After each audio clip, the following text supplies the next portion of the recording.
ল্যাপটপটো open কৰিব সবে জানে ডেস্কটপ এটা ওপেন কৰিবলৈ আপোনালোকে একবছৰ কম্পিউটাৰ ক্লাছ কৰি মানে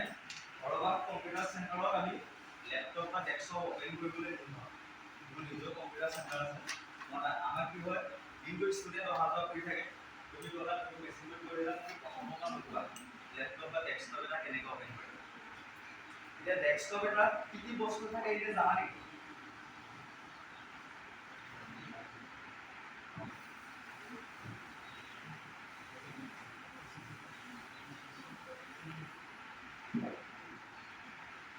ডেস্কটপ বুলি ক'লে আমাৰ কি হ'ব প্ৰথম এনেকুৱা এটা টিভি এটা বস্তু এটা দিম আৰু তাকে আমি ক'ম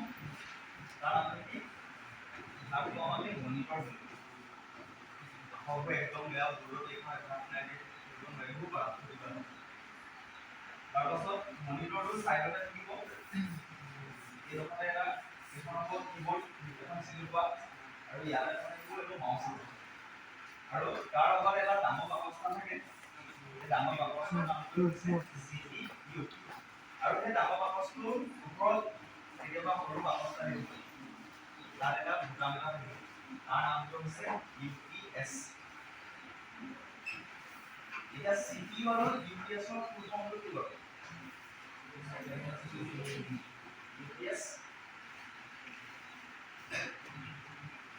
CPU ফুল ফৰ্ম হৈছে সেন্ট্ৰাল প্ৰসেসিং ইউনিট আৰু UPS মানে হৈছে আনইন্টাৰাপ্টেড পাৱাৰ সাপ্লাই এতিয়া CPU আৰু UPS কি বস্তু CPU হৈছে এটা কম্পিউটাৰৰ ব্ৰেইন বা মগজ তাক আমি কম CPU বুলি আৰু CPU কি কৰিব ডেস্কটপ এটা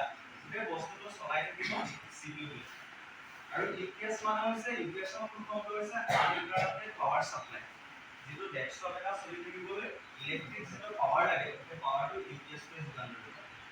এতিয়া ডেস্কটপ এটা কেনেকুৱা বস্তু ধৰা আমাৰ ঘৰত যেটো টিভিটো কাৰেন্ট থাকিলে আমি চাই দিব পাৰো কাৰেন্ট যোৱাৰ লগে লগে বন্ধ হৈ গুচি যায়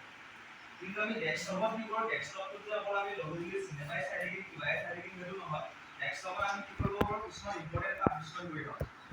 ধৰা আমাৰ ঘৰত যদি ইনভাৰ্টাৰ কানেকচন নাথাকে তেতিয়া কাৰেন্টটো যোৱাৰ লগে লগে যদি UPS থাকে কাৰেন্টটো যোৱাৰ লগে লগে 5-10 মিনিট সময়ৰ কাৰণে আমাক বেকআপ দিব UPS টো UPS টো আছে বুলি আমি বহুত সময় চলাই থাকিব নোৱাৰো UPS টো খুব বেছি 5-10 মিনিট সময় বেকআপ দিব UPS ৰ সহায়ত কি হ'ব কাৰেন্ট যোৱাৰ পাছতো ডেস্কটপ এটা চলি থাকে আৰু এই যিটো